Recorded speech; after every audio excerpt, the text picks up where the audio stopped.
Hello everyone, मेरा नाम Arjun dynamics है। मैं कैलिस्थेनिक्स कोच। तो आज हम सीखने वाले कैलिस्थेनिक्स स्किल्स कैसे शुरू करें। आज के इस वीडियोस में हम आपको बताने वाले कुछ ऐसे एक्सरसाइज जिससे आपकी स्किल्स जर्नी बहुत ज़्यादा इजी हो जाए और आप कम टाइम पे बहुत कुछ अचीव कर सकें। कैलिस्थेनिक्स स्किल्स सीखना कोई बड़ी बात नहीं है, बहुत ईजी सी चीज़ है। बट आपको कुछ फॉर्मेशंस पे, कुछ फॉर्म एंड टेक्निक पे ध्यान देना रहेगा, जिससे आप अपने कम टाइम पे बहुत ज़्यादा अचीवमेंट कर सकते हो। आपने बहुत से टाइम पे ऐसे लोगों को देखा रहेगा जो बहुत टाइम से स्किल्स परफॉर्म कर रहे हैं, बट उनका कारण क्या है कि उनके फॉर्मेशंस, टेक्निक, उनके प्रोट्रैक्शन, रिट्रैक्शंस उनको पता ही नहीं होता है। जिस रीज़न से उनको बहुत ज़्यादा टाइम चले जाए स्किल्स सीखने पे। बट हमारे पास ऐसा कुछ नहीं होने वाला है। आज के इस वीडियोस पे मैं आपको प्रॉपर फॉर्मेशन से टेक्निक तक सब बताने वाला हूँ। होपफुली आप इस वीडियोस को देखने और आपको कोई दूसरे वीडियोस को देखने की ज़रूरत ना पड़े। तो आप मेरे साथ इसी वीडियोस पे आखिर तक बने रहिए।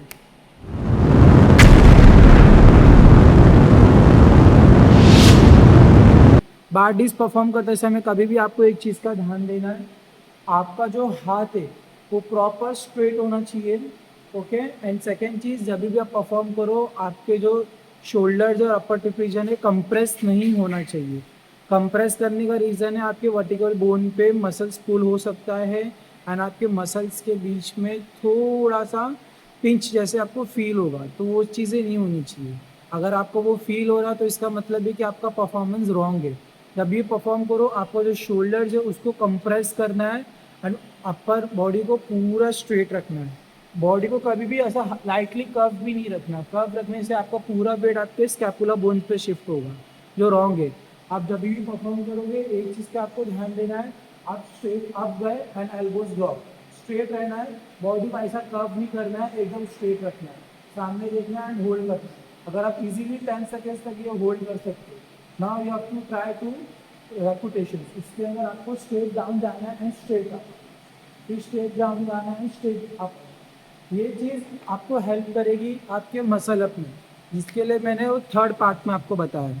मसल अप के लिए कभी भी हम लोग जब पुल करते हैं अप जाने के लिए, तो उसको पुश करके ऊपर आना पड़ता है, तब वो कम्प्लीटली मसल अप कहा जाता है। तो उसका ही बेसिक्स है आपका बार डिप्स। इसके अंदर आपको समझ में आएगा कि ऊपर जाने के बाद आपको पुश स्ट्रेंथ कितना लगेगा। अब आते हैं हमारे सेकंड पार्ट की तरफ, जहाँ पे मैं आपको बताने वाला हूँ डबल बार डिप्स। डबल बार डिप्स का बहुत बड़ा यूज़ है हमारे पुशअप्स के लिए। सेकंड मसल अप्स के लिए भी परफेक्ट है। थर्ड आपके पाइक पुशअप्स के लिए, एलिवेशंस पाइक के लिए, आपके हैंडस्टैंड पुशअप्स के लिए, हैंडस्टैंड के लिए उसका बहुत बड़ा रोल है डबल बार डिप्स का।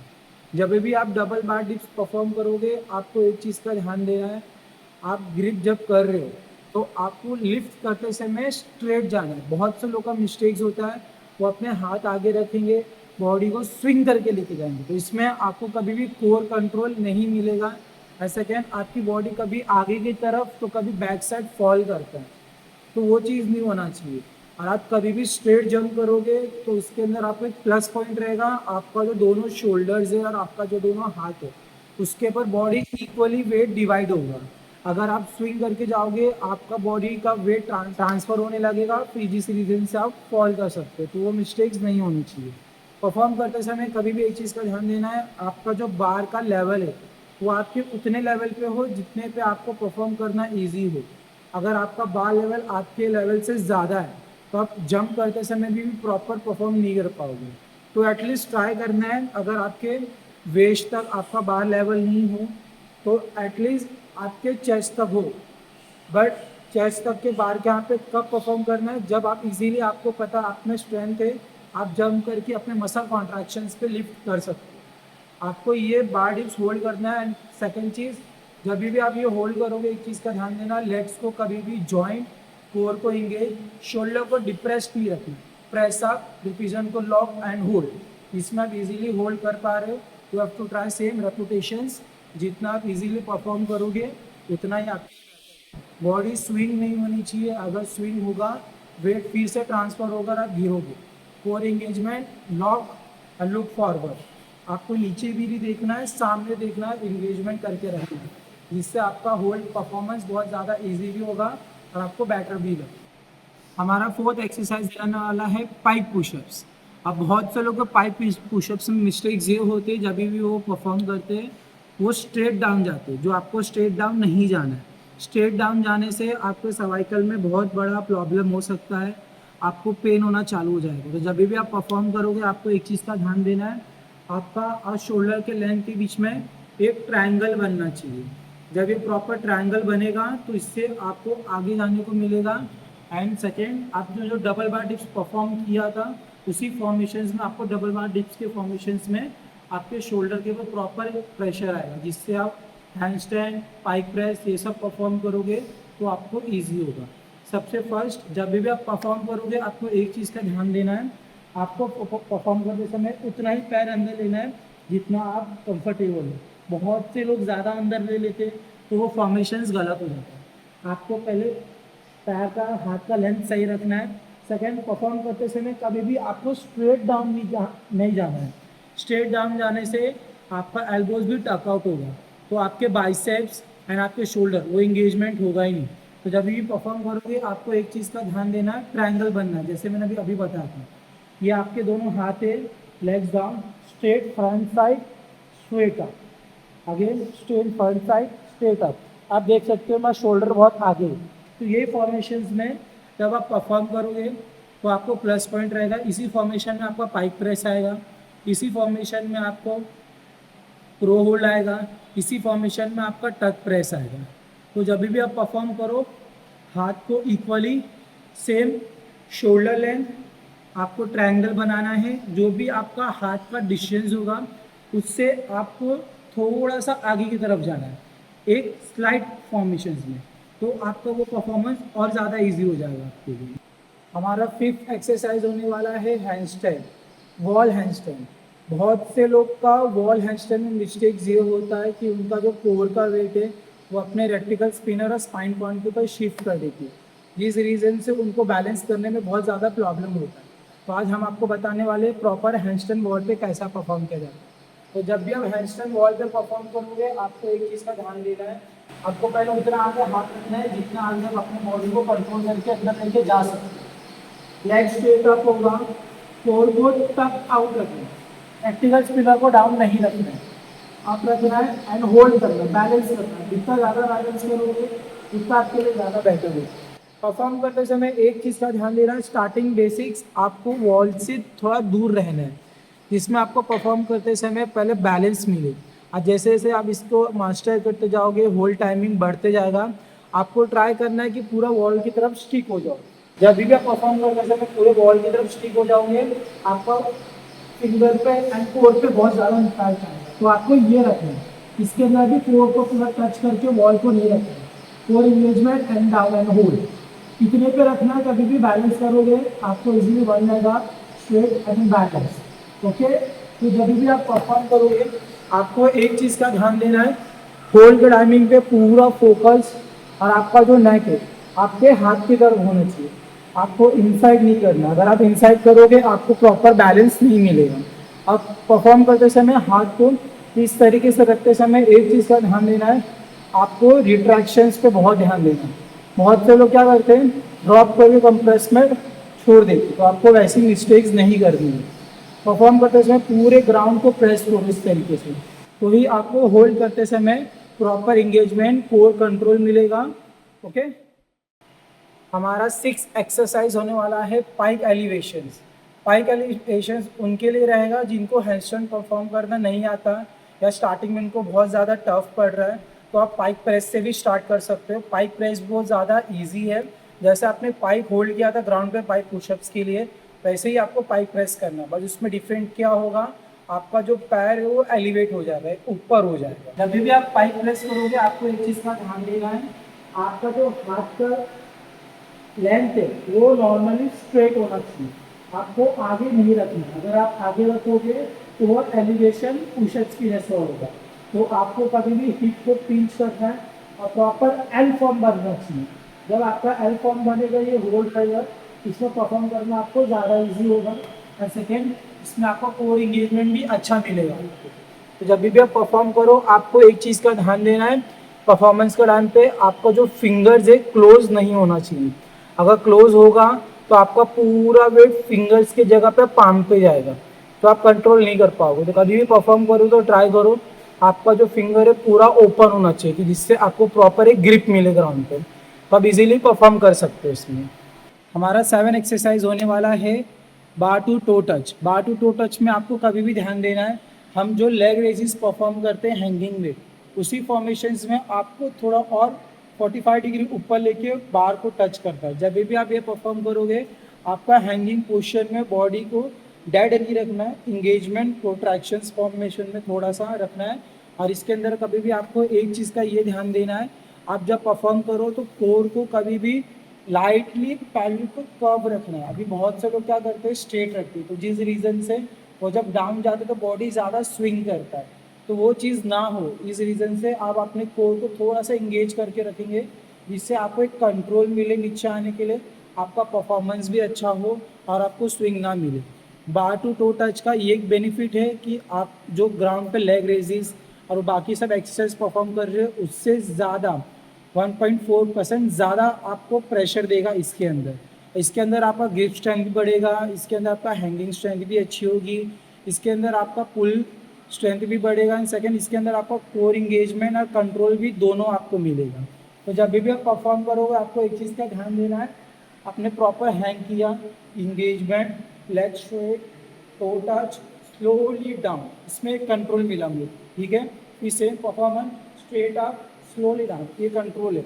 बट अगर हमने डेड कर दिया, लेग स्ट्रेट अप लिया, फिर डेड कर दिया तो एक स्विंग मिलेगा, तो ये स्विंग नहीं होना चाहिए। जब भी परफॉर्म करोगे पेल्विक को थोड़ा सा कर्व, जब आप कर्व करोगे परफॉर्मेंस के टाइम पे देखो ये स्ट्रेट है, अब इसी के अंदर आपको थोड़ा कर्व करना है and straight legs up, straight legs down, control, straight legs up, straight leg down. तभी भी आप ये इजीली परफॉर्म करोगे तो आपको और ज़्यादा बेटर होगा कोर को कंट्रोल करने को। तो इंगेजमेंट बहुत इंपॉर्टेंट है, इंगेजमेंट आप रखोगे तो आपको और अच्छी बात है। जो आप नॉर्मल परफॉर्म कर रहे हो, जो आप 20-30 रैप्स परफॉर्म कर रहे हो, उससे कम टाइम आप ये 5 रैप्स 10 रैप्स ही परफॉर्म करोगे तो आपको वो 20-30 से ज़्यादा इफेक्ट आएगा आपको। हमारा एक एक्सरसाइज है एडवांस प्लैंक। अब बहुत से लोग को एडवांस प्लैंक कैसा लगता है कि आपने सिर्फ जो एल्बोज है आपने ये इधर पे रखा, उसी में आपने थोड़ा पैर पीछे लिया तो आपको लगता है कि वो एडवांस फॉर्मेशन है, बट ऐसा नहीं है। आपको हाई प्लैंक पता है, पुशअप फॉर्मेशन, उसी में आपका जो हाथ का लेवल है थोड़ा वाइड हो जाएगा, मीन्स ओपन हो जाएगा। तो जब आप ओपन हो गए तो आपके कोर पे बहुत ज़्यादा प्रेशर आएगा, आपका बॉडी और सेंटर मास ग्रेविटी पूरा आउट हो जाएगा, तो जिस रीज़न से आपके ऊपर ज़्यादा प्रेशर आएगा एंड सेकेंड एडवांस प्लैंक भी परफॉर्म करना आपके लिए ईजी हो जाएगा। जब भी परफॉर्म करोगे आपको एक चीज़ का ध्यान देना है, आपने ये हाथ रखा है पुशअप फॉर्मेशंस में, अब इसी यहाँ से लेग्स को बैक लेके जाना है एंड होल्ड इस फॉर्मेशंस में। हिप को अप नहीं रखना है, बहुत से लोग का मिस्टेक होता है, हिप डाउन लुक फॉरवर्ड। अगर ये आपको इजी लग रहा है आप और एडवांस जा सकते हो, हैंड्स डाउन। जितना ज़्यादा होल्ड करोगे, जितना ज़्यादा कंट्रोल करोगे, उतना आपके लिए ईजी होगा। परफॉर्म करते समय एक चीज़ का ध्यान देना है, आपको लेग्स को जॉइंट रखना है, ओपन बिल्कुल भी नहीं करना है। अगर आप ओपन करोगे बॉडी सीधा फॉल करेगा। परफॉर्म करते समय स्टार्टिंग में आपको ग्रिप नहीं मिलेगा, हाथ आपका स्लाइड होगा, तो आप कोई भी ऐसा पॉइंट पे आप अपने हाथ को फिक्स करके कभी भी आप परफॉर्म कर सकते हो। हमारा 9 एक्सरसाइज होने वाला है ग्रिप स्ट्रेंथ, यानी कि डेड हैंड होल्ड। इसके अंदर आपको क्या करना है, सिर्फ आपको बार्स को पकड़ना है, स्कैपुला फॉर्मेशंस में पुल करना है, कोर को इंगेज करके रखना है एंड इसमें होल्ड करना है। जब भी आप ये परफॉर्म करोगे आपको एक चीज़ का ध्यान देना है, आपको हाथ को क्लोज रखना है। अगर आप वाइड करोगे तो आपके लेग्स पे बहुत ज़्यादा इम्पैक्ट आएगा, अगर आप थोड़ा क्लोज करोगे तो प्रॉपर आपके ग्रिप पे और आपके प्रैक्टिकल मेजर एंड डेल्टा इसके ऊपर प्रॉपर इंगेज होगा। अब बॉडी कभी भी देखो इस तरीके से स्विंग कर रही है, स्विंग नहीं होना चाहिए। तो आपको क्या करना है, जो आपका कोर है प्रोट्रैक्शंस फॉर्मेशंस में एंड ब्लॉक, इस फॉर्म में रहोगे आप ज़्यादा देर तक होल्ड कर पाओगे। एंड सेकेंड चीज़, इस फॉर्मेशंस में आपको कभी भी कोर को इंगेज करके रखना है, तो आपके ग्रिप के ऊपर प्रॉपर एक प्रेशर आएगा और आपको परफॉर्म करना भी ईजी हो जाएगा। तो परफॉर्मेंस के टाइम पे बहुत से लोगों का मिस्टेक्स होता है, पहले वो स्कैपुला पुल करेंगे फिर स्कैपुला डाउन करेंगे, तो वो चीज़ें नहीं करना है। अगर आपने स्कैपुला डाउन किया है उसी फॉर्म में होल्ड करो, अगर आपने स्कैपुला पुल रखा है तो उसी फॉर्म में होल्ड करो। आपको मोशंस बीच में चेंज नहीं करना है। अगर आप बीच में मोशंस चेंज करते हो तो आपके परफॉर्मेंस के ऊपर भी उसका इफेक्ट आएगा आपका। हमारा लास्ट का 10 एक्सरसाइज जो है पिस्टल स्क्वाट्स। पिस्टल स्क्वाट्स बहुत से लोगों को पता है, बहुत से लोगों को नहीं पता है। तो पिस्टल स्क्वाट्स का दूसरा नाम है सिंगल लेग स्क्वाट्स। दिखने में जितना कूल लगता है उतना ही डिफ़िकल्ट और टफ भी है। पिस्टल स्क्वाट जब भी आप परफॉर्म करोगे आपको दो चीज़ का याद रखना है। अगर आपको पिस्टल स्क्वाट्स आता है तो अच्छी बात है, अगर आपको पिस्टल स्क्वाट्स नहीं आता है तो हाफ पिस्टल स्क्वाट्स आप बॉक्स पे भी परफॉर्म कर सकते हो या बेंच पे भी कर सकते हो या कोई पोल का भी सपोर्ट लेके कर सकते हो। पिस्टल स्क्वाट्स में कभी भी आपको फॉर्मेशन स्ट्रेट देखना है, वन लेग आप रखना है और वन लेग आप रख के आपको ट्राई करना है कि आपका पूरा जो वेट है शिफ्ट हो। अभी पिस्टल स्क्वाट्स में लोगों की गलती क्या होती है, परफॉर्म करते समय या तो शोल्डर पीछे करेंगे तो सीधा जाएंगे, सीधा नहीं, थोड़ा सा टिल्ट हल्का सा। जिससे क्या होगा, आपका जो लेफ्ट राइट साइड का जो पैर है उसका वेट लेफ्ट पे आ जाए, तो परफॉर्म करते समय ये इजीली गए एंड ये इजीली आ गए। अब इसमें लोगों की मिस्टेक्स क्या होती है, जब भी आप परफॉर्म करोगे आप अपने वेट्स को लिफ्ट करोगे और स्ट्रेट आ जाओगे और ड्रॉप हो जाओगे, तो वो गलती नहीं करना। परफॉर्म करते समय कभी भी वेट को लाइटली टिल्ट, शोल्डर को हल्का सा कर्व रखना है जिससे परफॉर्म करते समय आपका पूरा वेट आपके क्वाड्रिसेप्स और हैमस्ट्रिंग से मिले। एंड सेकेंड चीज़, परफॉर्म करते समय कभी भी शोल्डर थोड़ा सा आगे टिल्ट करो। अगर आप बिगिनर हो तो आपको एक प्रॉपर बैलेंस मिलेगा, लिफ्ट होने में भी ईजी होगा। अगर आपका ये नहीं हो रहा तो आप नेगेटिव परफॉर्म कर सकते हो। नेगेटिव में आपको क्या करना है, या तो आप नेगेटिव में ऊपर से डाउन जाओ एंड ड्रॉप करके फिर खड़े हो जाओ, या तो आप नीचे से ही वन लेग अप लो एंड स्ट्रेट अप उठने का ट्राई करो। अगर आपको ये भी डिफिकल्ट लग रहा है, बेंच होगा, वन लेग स्ट्रेट रहना है, डाउन एंड अप। आपको बेंच का पूरा सपोर्ट नहीं लेना है, आपको सिर्फ टैप करना है। जब भी परफॉर्म करोगे टैप किया एंड लिफ्ट, तो ये आपके लिए इजी होगा। बट आपको ये एक चीज़ का ध्यान देना है, आपको बेंच उस रेंज पे नहीं रखना है जिस रेंज पे आप इजीली परफॉर्म कर पा रहे हो। आपको बेंच उस रेंज पे रखना है जिस रेंज से आपको टफ पड़ रहा है। ओके, और एक चीज़ का और ध्यान देना है, जब भी आप अगर आपको नहीं करना है ऐसा कोई भी बेंच में एक्सरसाइज, आपको लगता है थोड़ा एडवांस हो तो आपको बेंच की यूज़ नहीं करना है। तो ऐसा कोई भी पोल होगा, एक सपोर्ट रखना है, ज़्यादा नहीं, थोड़ा सपोर्ट रखना है, स्ट्रेट डाउन करना है एंड स्ट्रेट अप, एक मोशन क्रिएट करने के लिए, तो इसके अंदर आपका परफॉर्मेंस और अच्छा हो सकता है। थैंक यू सो मच मेरे साथ वीडियो में इतनी देर तक बने रहने के लिए। आपको कोई भी डाउट हो, क्वेश्चन है, आप मुझे कमेंट्स में या फिर डीएम में मैसेज करके आप मुझे बता सकते हो। या मेरी इंस्टाग्राम आईडी है अर्जुन_डायनामिक, या मेरी सेकेंड आईडी है कैली कोच, आप उस पर भी मैसेज करके आप मुझे बता सकते हो। आपको कोई भी क्वेश्चन रहेगा, डाउट रहेगा, बिना झिझक पूछिए। हमें साथ वीडियोस पे इतनी देर तक रहेंगे। Thank you so much.